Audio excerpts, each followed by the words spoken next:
In previous, we have studied about topic 2, that is the elements of communication and communication process. हमने पिछले इसमें देखा था communication process क्या है और कम्युनिकेशन के एलिमेंट्स क्या है. आज हम देखने जा रहे हैं, today we will discuss about the perspective in communication. आज क्या देखेंगे हम? Perspective in communication. Myself Moin Sattar, working as assistant professor in Department of Pharmaceutical Chemistry at Channabasweshwar Pharmacy College, Latur. Okay. Let's start with our today's topic, that is perspective in communication.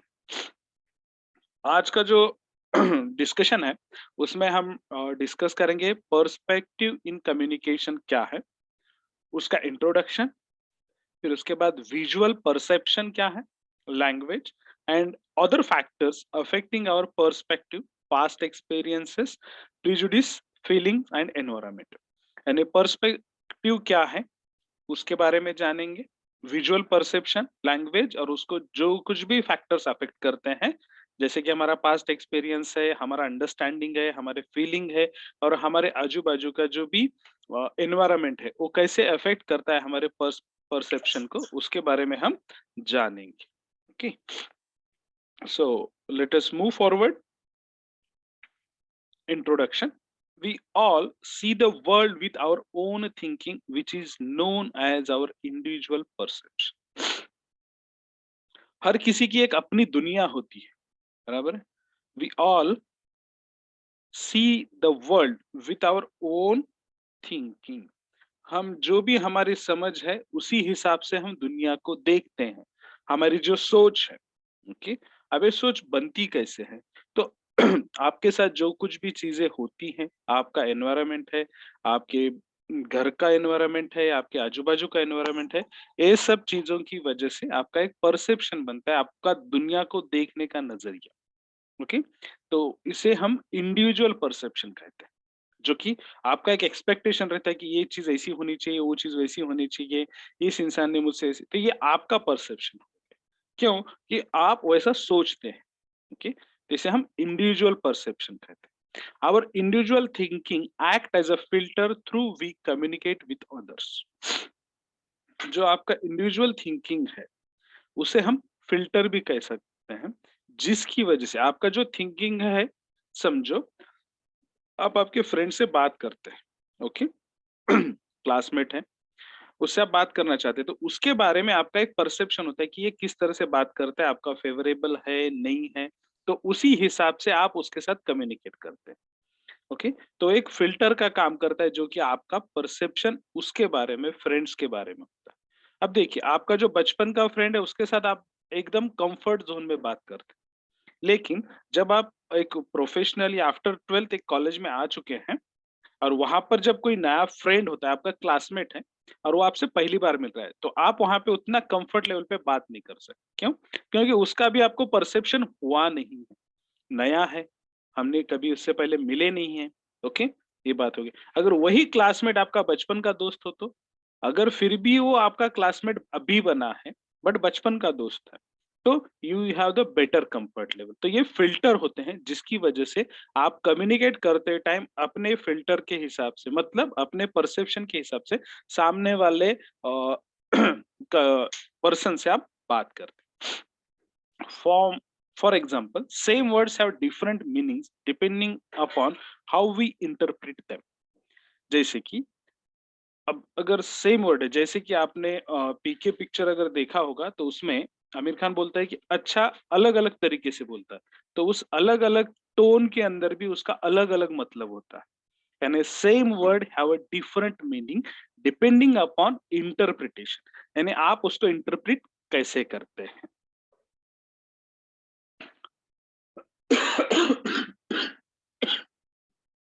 I'm sorry. Perception can be visual due to different language, due to feelings or depends upon the environment in which they were. Perception जो होता है visual भी हो सकता है, अलग भी perception होता है लैंग्वेज की वजह से, फीलिंग्स की वजह से या एनवायरनमेंट की वजह से.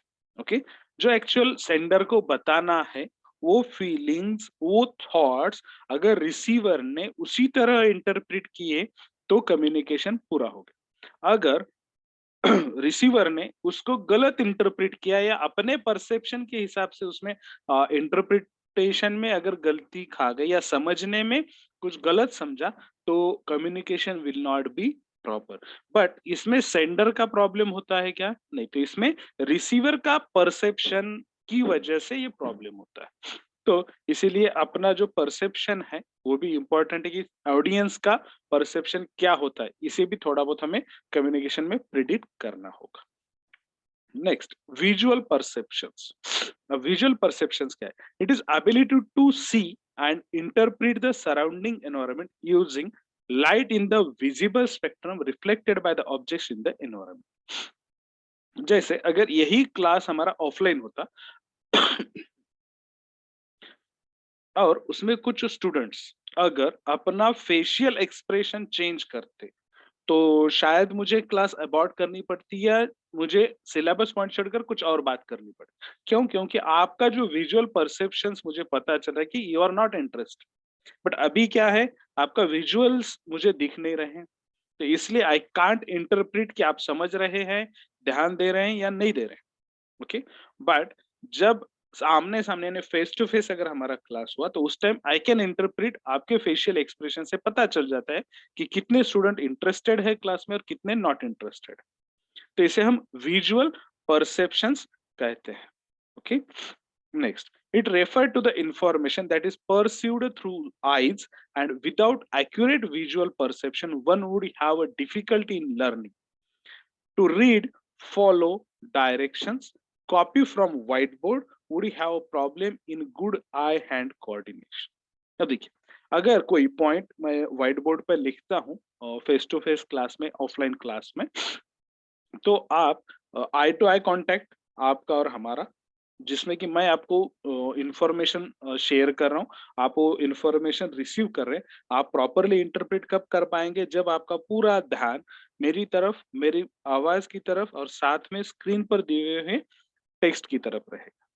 आप जब आप सामने पढ़ रहे हैं और साथ में आवाज सुन रहे हैं या उसका एक्सप्लेनेशन सुन रहे हैं, तो आपको ये प्रॉपर ग्रस्प होगा। और साथ में जब आप उसका पॉइंट आउट लिख लेंगे या पॉइंट्स लिख कर निकालेंगे जो भी आपके समझ में आ रहा है, तो it will give a better perception या बेटर समझ आपको आएगी उससे। Okay, you can get the better understanding for that. Okay, तो जब भी आप सेमिनार में ऑडियंस के साथ बात करेंगे, तो ऑडियंस का फेशियल एक्सप्रेशन आपको पहचानना है और उस हिसाब से आपका टोन ऑफ वॉइस या सब्जेक्ट या उसमें कोई एग्जाम्पल देकर उनका इंटरेस्ट क्रिएट करना। Okay, you should create the interest of the audience in your topic. आपको ऑडियंस के रिप्लाई के हिसाब से उसमें आपको काम करना होता है। Okay, next, visual perception is the ability to see and to interpret the visual perception। Visual perception is ability to see and interpret the visual, यानी facial expression क्या है उसको समझना है और उसको properly interpret करना है। Without accurate visual perception, one would have difficulty in learning to read, following the direction, copy from whiteboard, would have problem in good eye hand coordination। क्या होगा अगर विजुअल परसेप्शंस में नहीं है, आपको समझ में नहीं आ रहे हैं, या जैसे आप लोगों को मैं बता रहा हूँ, एक्सप्लेनेशन दे रहा हूँ, आप उसको सुन रहे हैं, सामने पढ़ रहे हैं, but you can't copy it. Okay, आप उसको लिख नहीं रहे या नोट्स नहीं निकाल रहे, तो आपको बाद में से जब पढ़ाई करेंगे तो प्रॉब्लम हो जाएगा। तो विजुअल परसेप्शंस में ये सब चीजें जरूरी है। Okay, it includes the following: visual discrimination, it includes the ability, अब देखिए, visual discrimination, it includes ability to notice differences like shape, size, color, etc। अब अगर यहाँ पर आप देखेंगे बैकग्राउंड में तो अलग अलग सभी का शेप सिमिलर है, बट उसके ऊपर जो लिखावट है, जो राइटिंग है वो अलग है। आपको इसके एक्सप्रेशन दिख रहे हैं, जैसे कि ये मुंह खोलकर हंस रहा है, इसका फेशियल एक्सप्रेशन एकदम शांत है, ये थोड़ा सा डिसमूड है या दुखी है, ये वाला स्माइलिंग यानी खुश है, ये वाला एक नॉर्मल एक्सप्रेशन है, ये वाला भी जैसे कि आपको एलिंग कर रहा है या बोर हो चुका है, जिसकी वजह से वो क्या बोलते हैं उसको जांभळ्या देतोय, ओके? तो ऐसे एक्सप्रेशंस आपको समझने हैं, okay?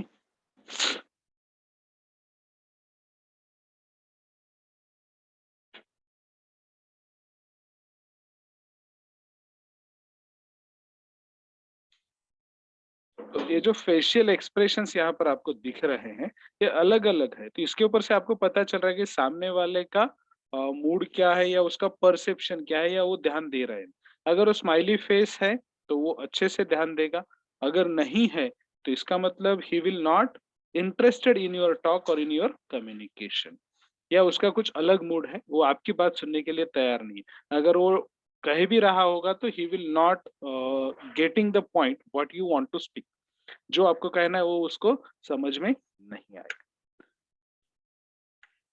Next, foreground background differentiation.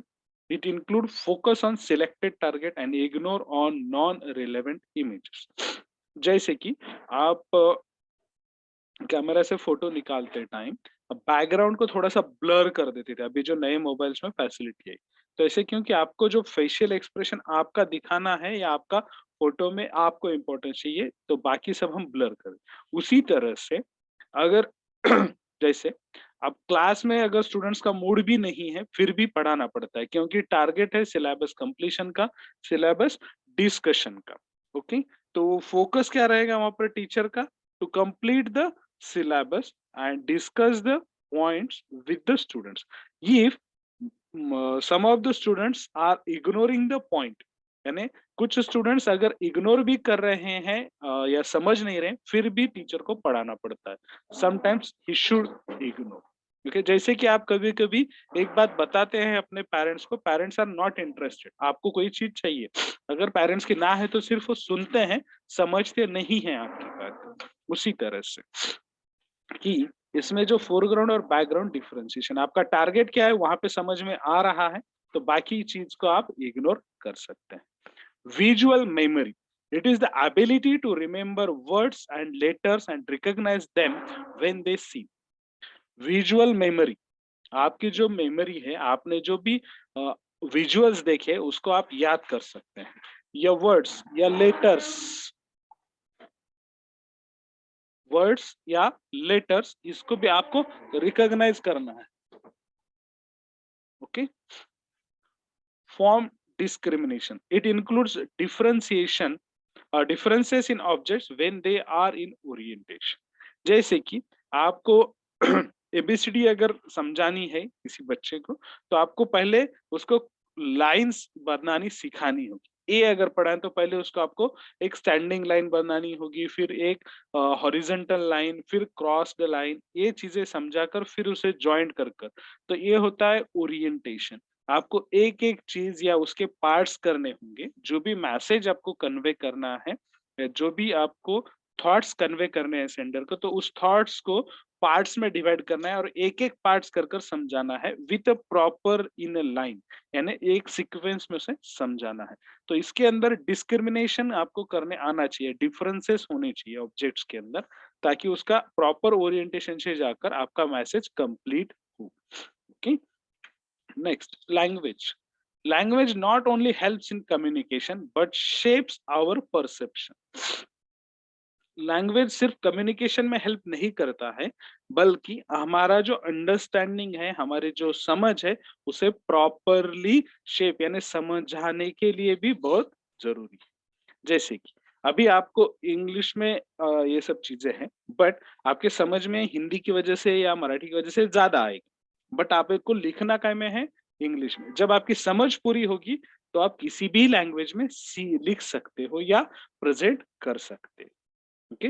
Language affects the way in which it's speaker express its own words और इन्फ्लुएंस अदर। अब देखिए, लैंग्वेज तो है इंग्लिश का पूरा सेंटेंस है, okay? Language affects the way, यानी लैंग्वेज कैसे मैटर करता है, जैसे कि स्पीकर उसे किस तरह से बोलता है और सामने वाले जो पीपल्स है उन्हें कैसे इन्फ्लुएंस करता है, ओके? अब जैसे आप लोग देखते होंगे कि जो मास स्पीकर्स होते हैं, मास स्पीकर्स यानी जैसे कि हमारे बहुत सारे लीडर्स हैं, सामने वाले को जो ऑडियंस होती है उन्हें बहुत अच्छी तरह इन्फ्लुएंस कर पाते हैं। क्योंकि उनकी कुछ जो इमोशनल अटैचमेंट बनाते हैं ऑडियंस के साथ जो स्पीकर होते हैं, तो वो उसकी इमोशनल्स के साथ अ, अपने आप को भी मिक्स कर देते हैं। Audience mix with the emotions of speaker, यानी स्पीकर इस तरह से वर्ड्स या लैंग्वेज का इस्तेमाल करता है कि सामने वाली जो ऑडियंस है उसके साथ मिक्स हो जाती है और इन्फ्लुएंस हो जाती है, उससे प्रभावित होती है। तो स्पीकर यानी आप जब सेमिनार देंगे या असाइनमेंट देंगे या प्रेजेंटेशन या क्लाइंट से बात करेंगे, तो उसके इमोशंस के साथ आपको थोड़ा मिक्स होना है, फिर उसे इन्फ्लुएंस करना है कि मेरे पास जो सर्विस है, मेरी जो प्रोडक्ट्स है, वो बेटर कैसे है और आपको कितने फायदे पहुंचा सकती है। और ये नहीं बोलना है कि अदर वाला कितना खराब, तो मेरी चीजें परफेक्ट है, ये आपको बताना है। फिर उसको परसेप्शन, बट कब होगा, जब आप उसको पूरी तरह से प्रभावित करेंगे तो वो आपकी बात समझेगा। Okay, the same word can different meaning depending upon how we interpret them. अब इसके लिए, अब हम सब महाराष्ट्र से हैं, तो महाराष्ट्र में एक एक्टर हो चुके हैं दादा कोंडके। वो जब भी कोई वर्ड या सेंटेंस बोलते थे तो उसका डबल मीनिंग होता है। ओके, बट वो जो उसका विजुअल्स अगर आप देखेंगे तो उसमें ऐसा कोई वल्गरनेस नहीं रहता, बट आप उसको सिर्फ सुनेंगे तो आपको दो मीनिंग लगेंगे। ओके, उसी तरह से उसी तरह से एक वर्ड अलग अलग मीनिंग हो सकता है। ओके, क्यों? कि सामने वाला किस तरह से उसे समझ रहा है इसके ऊपर। तो अब ये सामने वाला कैसे समझेगा, उसने प्रीवियसली किस बात के ऊपर या उस वर्ड को कहाँ पे यूज किया था, उसका पास्ट एक्सपीरियंस क्या है उस वर्ड या उस सेंटेंस के बारे में, वहाँ का एनवायरनमेंट क्या है, इस तरीके का उसके ऊपर एक इफेक्ट रहेगा, जिसकी वजह से वो इंटरप्रेट कर पाएगा receiver. So our meaning should be clear when we use new specific words in a certain order. जब हम या आप जब भी प्रेजेंटेशन देंगे तो उस वक्त आपको ये समझना जरूरी है, ओके, कि स्पेसिफिक वर्ड, जब आप नया स्पेसिफिक वर्ड यूज करेंगे तो प्रॉपर ऑर्डर में हो और वो सेंटेंस को पढ़ने के बाद या सुनने के बाद कोई अलग इंटरप्रिटेशन ना हो। तो उसके लिए जो भी बैकग्राउंड लगता है वो आपको वहां पे पहले बताना होगा। ओके, सो जो रिसीवर है वो प्रॉपरली उसको समझ सके। We can not assume that other person will read or hear them in that way. आपको ये समझना भी जरूरी है कि जब आप बैकग्राउंड सेंटेंस भी बता रहे हैं, यानी जो उसकी पार्श्वभूमि भी बता रहे हैं, उसके बाद आपका जो सेंटेंस है वो भी आप वहां पर बोल रहे हैं, बट इस बात का कोई गारंटी नहीं है कि जो रिसीवर है या जो ऑडियंस है वो उसी सीक्वेंस से समझेगा या उसी सीक्वेंस से उसे पढ़ेगा या उसी सीक्वेंस से उसे सुनेगा। वो इट में अल्टर, वो एक आध वर्ड के टाइम प्रेजेंट होगा और नेक्स्ट वर्ड के टाइम एब्सेंट और थर्ड वर्ड के टाइम प्रेजेंट रहेगा माइंड से। तो उस टाइम उसका इंटरप्रिटेशन अलग होगा, क्योंकि बीच का जो एक वर्ड था उस टाइम उसका प्रेजेंस ऑफ माइंड वहां पर नहीं था, जिसकी वजह से मिस इंटरप्रिटेशन या गलत इंटरप्रेट कर सकता है, जो कि सेंडर को कहना नहीं था, बट रिसीवर ने उसे परसेप्शन कर लिया या समझ लिया। इसीलिए आपको शायद रिपीट भी करना पड़ सकता है या फिर according to that you have to change the wordings of your speaking. Okay, language language not only helps in communication but shapes the perception. Okay, language affects the way in which its speaker express his words. Various emotions or feeling and experience can be influenced by the pattern of language a person speaks. अब जब language बोला जाता है या speaker बोल रहा है, okay, speaker जब बोल रहा है तो उसका वे ऑफ टॉकिंग, यानी वो किस तरह से बात कर रहा है, कौन सी लैंग्वेज में बात कर रहा है। जैसे कि इंडिया में हर 12 किलोमीटर या 15 किलोमीटर के बाद लैंग्वेज का टोन चेंज होता है। जैसे हिंदी है, जब आप नॉर्थ में जाएंगे तो अच्छी तरह से हिंदी बोली जाती है, बट जैसे जैसे आप साउथ की तरफ जाएंगे इंडिया में तो हिंदी में मिक्सिंग या थोड़ा सा टोन चेंज होता जाएगा। ओके, क्योंकि ये ज्योग्राफिकल अल्टरेशंस है लैंग्वेज में। तो अगर आप साउथ में जाकर नॉर्थ वाली हिंदी बोलेंगे तो ऑडियंस समझ नहीं पाएगी। ओके, तो आपको क्या करना पड़ेगा, साउथ में जिस तरह से हिंदी बोली जाती है तो उस तरह से आपको स्पीक करना पड़ सकता है। तो it will give the better perception by the audience, तो उस ऑडियंस को अच्छे से समझ में आएगी। अब अगर आप तमिलनाडु जाएंगे तो हिंदी कोई नहीं बोलता है, वहां पे इंग्लिश या तमिल ही होता है। वहां अगर आप हिंदी में जाके बोलेंगे तो आपको कोई सुनेगा नहीं।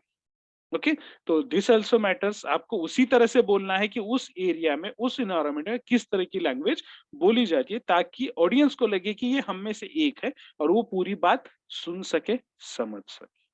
Okay, the same words have different meaning depending upon how we interpret. अब देखिए, a woman without her man is nothing. अब देखिए, एक औरत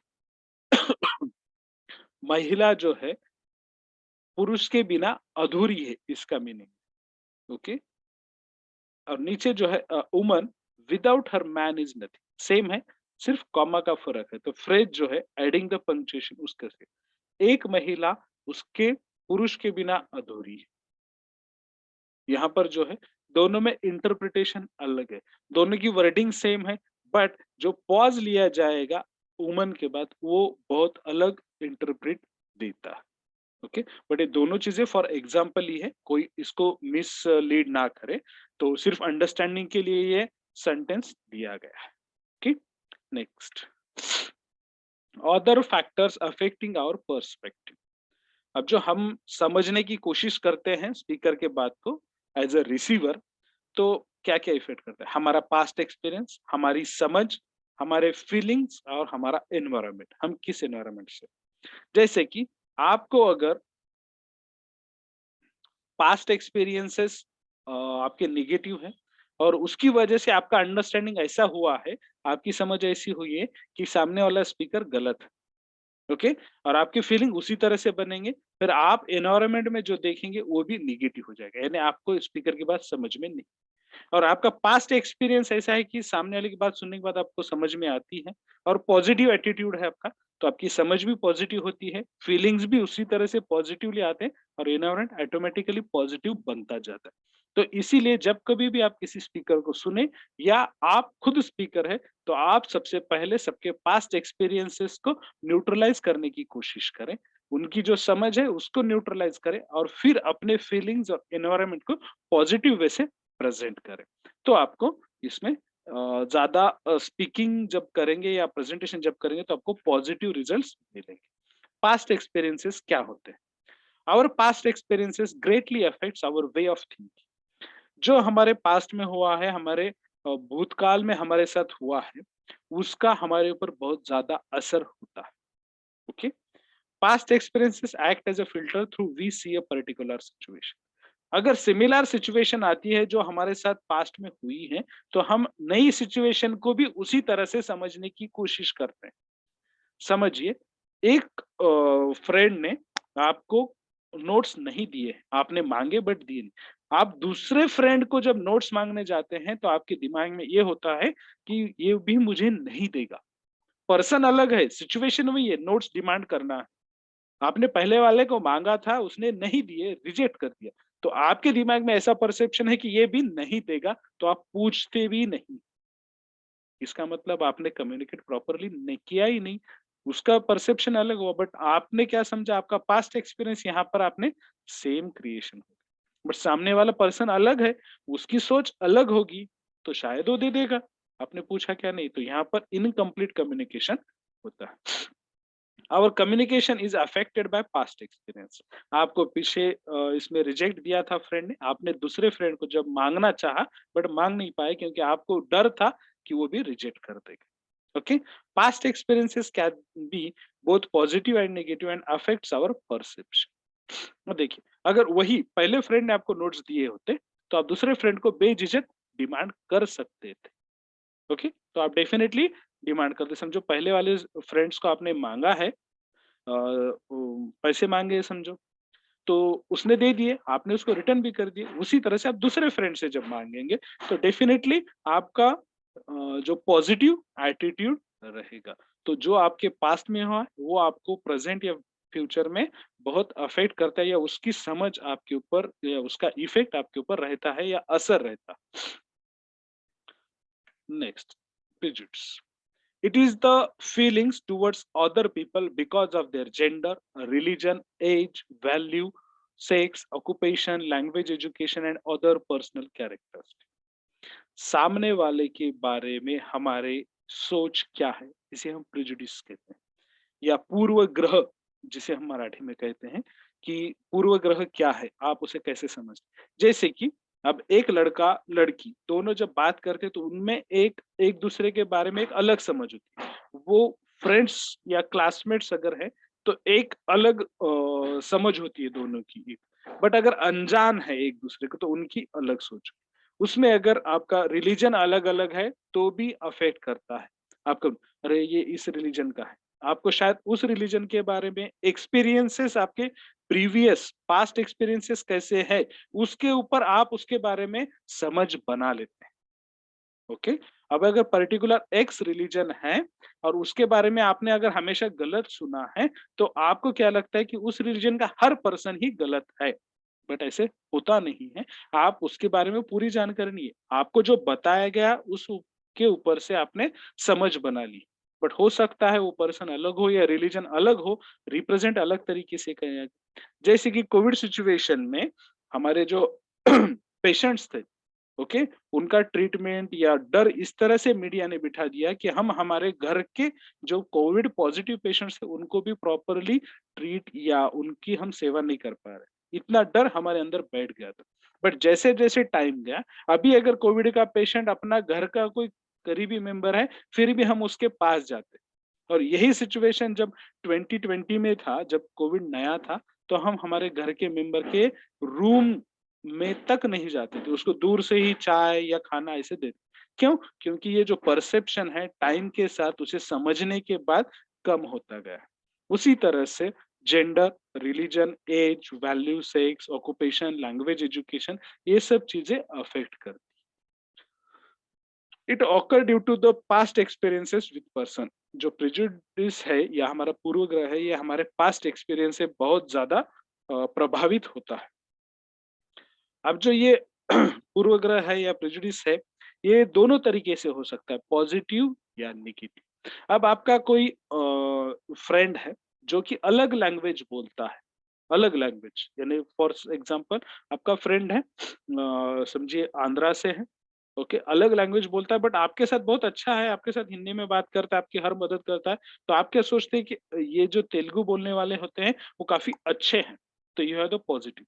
वहीं आप अगर किसी और स्टेट का आपका फ्रेंड है और वो आपके साथ तो कभी भी ठीक से बात नहीं करता या आपको नेगेटिवली काउंट करता है और आपके दिमाग में बैठ गया है कि उस एक्स स्टेट का आदमी नेगेटिव है, एक्स स्टेट का आदमी नेगेटिव रहता है। तो आपके दिमाग में क्या रहेगा कि यार उसी स्टेट के आदमी सब ऐसे ही होते हैं। तो ये आपका पूर्वाग्रह बनाता है, क्योंकि आपको जिस तरह से एक्सपीरियंस है उस तरह से आपका परसेप्शन बनता है, समझ बनती है। Prejudice greatly limit the chance of communication being successful or producing the desired result. जब आप कभी बात करते हैं ना तो आप समझ लीजिए कि आपको पॉजिटिव ही रिजल्ट आएगा, तो पॉजिटिव आएगा। आपने अगर आपके प्रीवियस एक्सपीरियंसेस या पास्ट एक्सपीरियंसेस नेगेटिव है और आपको उस आपने जब कम्युनिकेशन आप कर रहे हैं तो आपको डेफिनेटली वहां पर भी नेगेटिव ही रिजल्ट आएगा। तो आपके पास्ट एक्सपीरियंसेस गलत भी हो सकते हैं, ऐसे नहीं कि हर बार वो सही होंगे। It may also get change. Okay, so आप जब भी कभी कम्युनिकेशन स्टार्ट करें तो फ्रेश स्टार्ट करें। पास्ट एक्सपीरियंसेस रहने चाहिए साथ, बट उसी तरह से हमें नए एक्सपीरियंसेस आएंगे ये सोचना गलत। Feeling, feeling is the major factor which affect our perspective and communication with others. आपके अंदर क्या फीलिंग है वो काफी हद तक आपके कम्युनिकेशन और आपकी समझ पर प्रभाव दिखाते हैं। A person current mood affects the way he judge others. अगर आप कुछ टेंशन में हैं और सामने वाला आकर आपके साथ कुछ बात कर रहा है या मजाक भी कर रहा है, तो आप उसे प्रॉपरली जज नहीं कर पाते, आप उसको रिजेक्ट कर देते हैं या निगेटिव कम्युनिकेशन होता है। ओके, तो इसलिए आपका मूड, रिसीवर और सेंडर दोनों का मूड प्रॉपरली होना चाहिए। The way we see the world at a particular moment is greatly influenced by how we feel during that moment. उस पर्टिकुलर पर्टिकुलर मोमेंट पर जब आपका कम्युनिकेशन हो रहा है, वो काफ़ी तरह से आपके फीलिंग पर अवलंबित होता है। For example when we are relaxed, आप एकदम टेंशन फ्री हैं, सो आप किसी भी पर्सन ने कोई भी सवाल पूछे तो आप उसका आंसर दे सकते हैं। अगर आप स्ट्रेस है, तो आप पर्सन के सवाल नहीं, बात करने पर भी इरिटेट हो जाएँगे और उसको आप गुस्सा कर सकते हैं या उसे गुस्सा कर कर हकाल भी दे सकते हैं या वापस भेज सकते हैं। Okay? Environment, environment has a great influence, यानी आजू-बाजू का जो एनवायरनमेंट होता है, आपकी परिस्थिति क्या है, उसके ऊपर भी बहुत सारी चीज़। For example we speaks to our colleagues and friends in different, आप आपके दोस्त और आपके कलीग से बहुत अच्छी तरह से या अलग तरीके से बात करते हैं। We should have communication skill to recognise the environment. वही आपके कलीग ही है बट आपके घर में है, तो आपका कलीग के साथ बात करने का तरीका अलग है। आपका वही कलीग अगर आपके कॉलेज में है या आपके फेवरेट प्लेस पर है, तो वहां पर आपका बात करने का तरीका अलग होता है, क्योंकि परिस्थिति या एनवायरनमेंट दोनों जगह अलग अलग। The skill will help in effective communication. आप जब आपके कलीग के घर पर जाएँगे, तो वहाँ पर आप कलीग के साथ बहुत अलग तरीके से बात करें। जैसे आप उसको चिंटू-मिंटू बोलते होंगे अकेले में, तो उसके घर पर जाने के बाद आप उसका पूरा नाम लेंगे। This is the environment effect, जिसकी वजह से आपने कम्युनिकेशन को चेंज किया। This is all about the perspective of communications. Okay? हमने सभी चीज़ें डिस्कस की हैं। ओके? तो थैंक्स अ लॉट।